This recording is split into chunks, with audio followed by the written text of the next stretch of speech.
Olá, pessoal! Aqui é o professor Bruno de volta aos nossos estudos do Regimento Interno do TRT da 15ª Região, TRT de Campinas.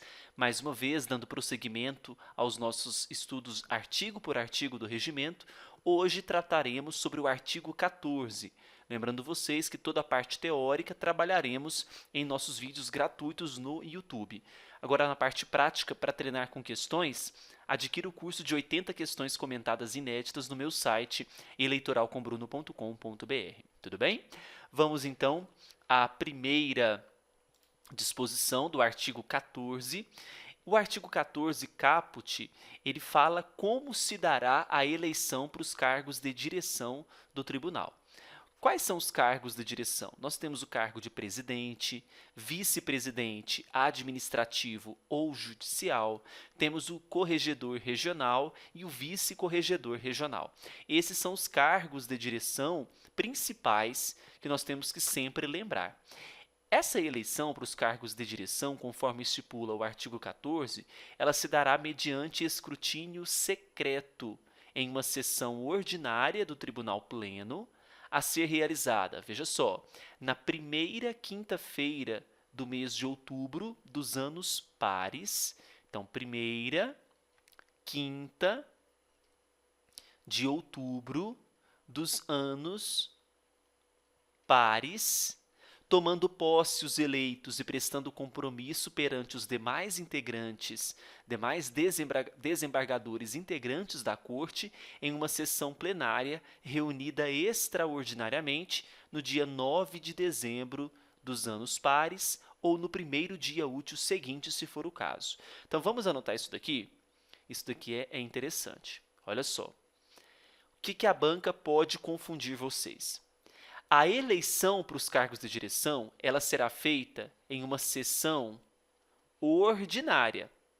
A posse dos membros, ela ocorrerá em uma sessão extraordinária. Muito cuidado. A sessão ordinária sendo realizada na primeira quinta-feira do mês de outubro, nos anos pares, e a posse no mesmo ano que é feita a eleição, 9 de dezembro em anos pares, só que há uma sessão extraordinária. E não se esqueça que o escrutínio a ser realizado é o escrutínio secreto, ok? Para cada cargo de direção, vão poder concorrer os 5 desembargadores mais antigos e que estejam elegíveis. Por que elegíveis? Nós vamos ter a previsão do artigo 102 da Lei Orgânica da Magistratura Nacional, que traz algumas vedações. Por exemplo, aquele desembargador que exerceu um cargo de direção por 4 anos consecutivos ou foi presidente, ele não é elegível para concorrer à eleição, para concorrer ao cargo de direção. Para cada cargo, então, concorrerão os 5 desembargadores mais antigos e que estejam elegíveis. Qual seria, então, a ordem de votação?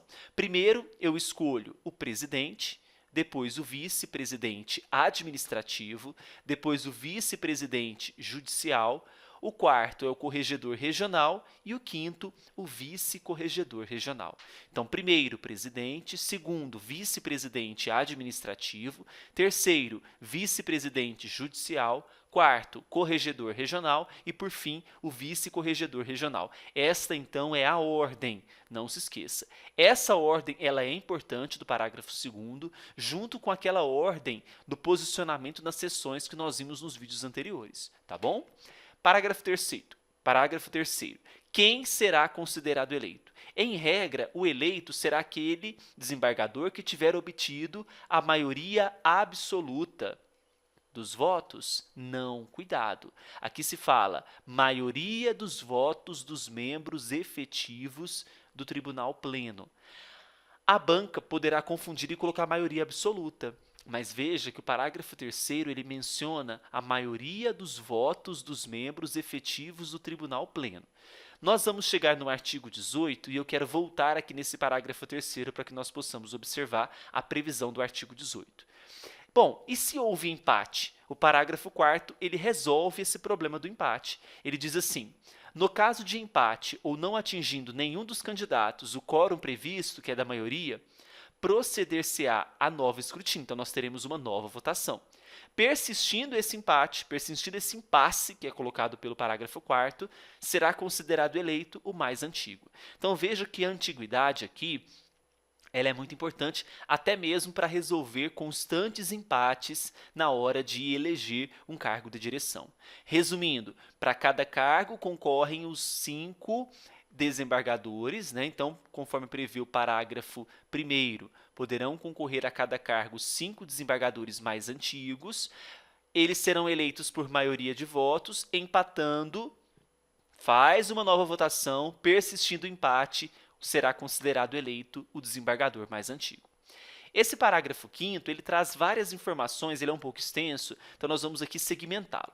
Primeira informação é o seguinte: os mandatos dos cargos previstos no presente artigo serão de 2 anos. Então, mandatos do presidente, dos vices, administrativo judicial, corregedor, vice, 2 anos. Vedada a reeleição do presidente do tribunal, do vice-administrativo, do vice-judicial, do corregedor e do vice-corregedor, com observação da hipótese a que se refere o artigo 13. Nós trabalhamos lá com o artigo 13. O que eu quero dizer para vocês é o seguinte, que informações importantes nós temos aqui.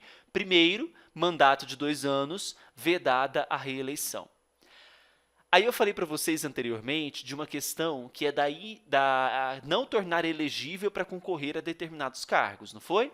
Aí essa previsão abaixo. O desembargador que tiver exercido quaisquer cargos de direção do tribunal por 4 anos ou de presidente, não figurará entre os elegíveis até que se esgotem todos os nomes na ordem de antiguidade. É obrigatória a aceitação do cargo, exceto recusa manifestada e aceita antes da eleição. Se ele determinou que não quer aquele cargo de direção, mas foi após a eleição, já não vale, porque é vedada a inaceitação do cargo. Portanto, ele é obrigado a aceitar o cargo, exceto se ele se manifestou antes da eleição. Uma recusa manifestada e aceita antes da eleição. Tá? Vacância. Suponhamos que um dos cargos de direção, presidente, o vice, corregedor, vice, se tornou vago. Será procedida uma nova eleição? Olha só, no caso de vacância, a eleição para o preenchimento da vaga correspondente será feita em uma sessão plenária, a ser realizada no prazo de 10 dias, com posse imediata, concluindo o eleito o tempo de mandato do antecessor. Aí percebe o seguinte, não confunda, porque quando ele toma posse pela primeira vez, a posse ocorrerá lá em dezembro. Lembra?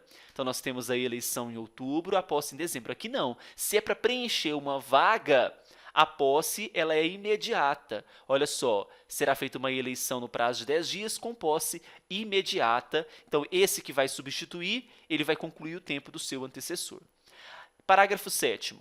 Quando a vaga ocorrer após o término do primeiro ano de mandato, lembra que são 2 anos, concluiu o primeiro ano, o cargo de presidente do tribunal será ocupado pelo vice-administrativo, o de vice-administrativo pelo vice-judicial e esse vice-judicial pelo desembargador mais antigo em exercício e elegível.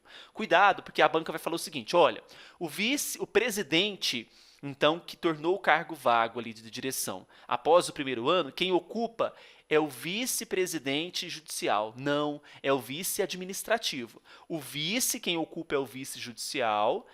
Esse cargo vai ser ocupado pelo desembargador mais antigo. O de corregedor regional pelo vice-corregedor e este sucedido pelo desembargador também mais antigo em exercício e elegível. Então, cuidado, nós temos 2 situações. A primeira, a vacância ela ocorre antes do primeiro ano. Segunda hipótese, a vacância antes do segundo ano. Antes do primeiro ano, nós temos uma eleição no prazo de 10 dias com posse imediata, certo? Antes do primeiro ano. Aqui eu coloquei errado, né? Depois do primeiro ano. Deixa eu corrigir aqui para nós. Depois do primeiro ano, não tem eleição.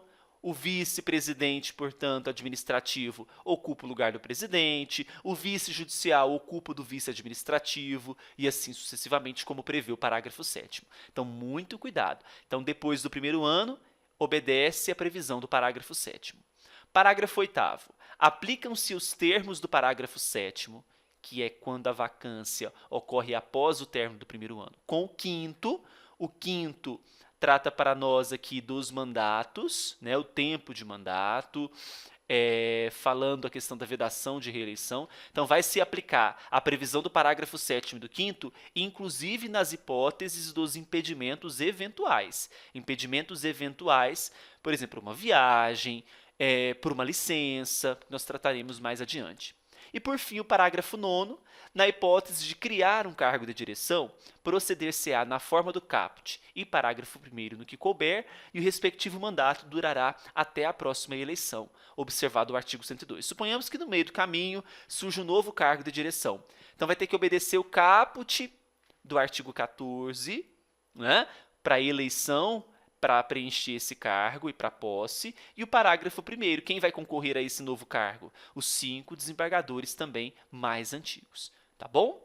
Esse foi, portanto, o artigo número 14, espero que vocês tenham gostado, entendido, dê o seu joinha e não perca a oportunidade de adquirir o curso de questões comentadas, só assim para você gabaritar a sua prova do regimento. Um grande abraço, bons estudos e até amanhã, terça-feira, dando seguimento aos estudos do regimento interno. Tchau, tchau.